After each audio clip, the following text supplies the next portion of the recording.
মধ্যে থেকে অনেকেই সিগারেটে অভ্যস্ত হয়ে গেছে। এই সিগারেটে অভ্যস্ত হওয়া থেকে কিছু কিছু আবার মাদকে অভ্যস্ত হয়ে গেছে। এবং এই মাদক আজকে সারা পৃথিবী জুড়ে কিন্তু ছয়লাভ।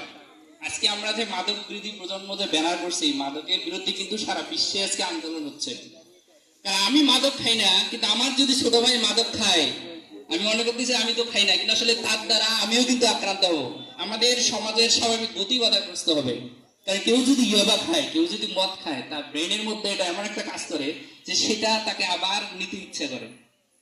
এখন যে মাদক খাবে ইয়াবা টাকা কই পাবে? যদি এই বয়সের ছেলেরা খায়, টাকা পাবে কই? বাপের কাছ থেকে নিবে, ভাইয়ের কাছ থেকে নেবে, ধার দেনা করবে, মোবাইল বিক্রি করবে। কিছুদিন পর দেখা যাবে বাবা মার সাথে মারামারি পর্যন্ত হয়ে গেছে টাকার জন্য। এরকম ঘটনা কিন্তু ঘটছে। আমরা দেখতেছি যে পুলিশ প্রশাসনের কাছে মা তার ছেলেকে উঠে দিচ্ছে, ভাই তার ভাইকে ধরে দিচ্ছে, কারণ এত বিরক্ত হয়ে যাচ্ছে সবাই। তো আমাদের এই সিগারেট ছাড়তে হবে। এবং আজকে এখানে সবাই একমত হয়ে যেতে হবে যে সিগারেটও নেশা, সিগারেটও একটা মাদক দ্রব্য। আমরা কি একমত যে সিগারেট নেশা, সিগারেট মাদক? তাহলে আমরা সিগারেটও খাবো না।